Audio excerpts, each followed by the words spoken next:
Let's see this question. The question is, the constant feature of embryo sac is option A synergids, option B antipodals, option C egg and option D polar nuclei. So यहाँ पर जो हम concept use करने वाले हैं that is structure of embryo sac. Structure of embryo sac. embryo sac के अंदर जो cells पाई जा रही है उनको यहाँ पर हम डिस्कस करेंगे।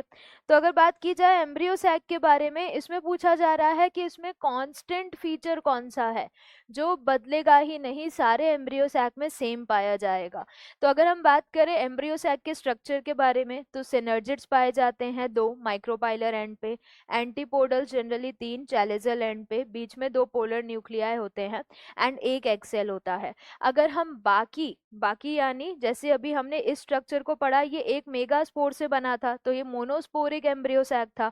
अगर इसी तरीके से 2 मेगास्पोर से डेवलप होगा तो बाइस्पोरिक होगा, 4 से बनेगा तो टेट्रास्पोरिक हो जाएगा। तो अलग अलग फॉर्मेशन जो है एम्ब्रियो सैक का, उस हिसाब से जो सेल्स का अरेंजमेंट है या जो नंबर ऑफ सेल्स है वो वेरी करेगा।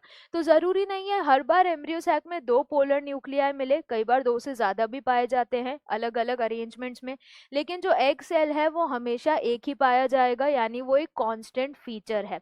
तो कांस्टेंट फीचर हम किस रेस्पेक्ट में देख रहे हैं?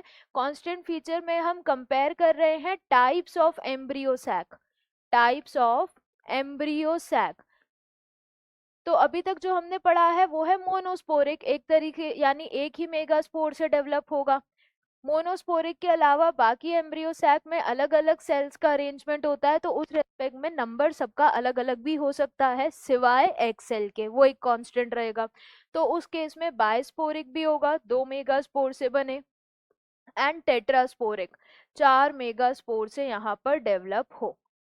इसीलिए जो कांस्टेंट फीचर है, सिनर्जिड्स नहीं है, एंटीपोडल्स नहीं है, पोलर न्यूक्लियाई नहीं है, इनका नंबर वेरी करेगा डिपेंडिंग कि किस टाइप का एम्ब्रियो सैक है, लेकिन जो एग सेल है वो हमेशा कॉन्स्टेंटली एक ही प्रेजेंट होगा।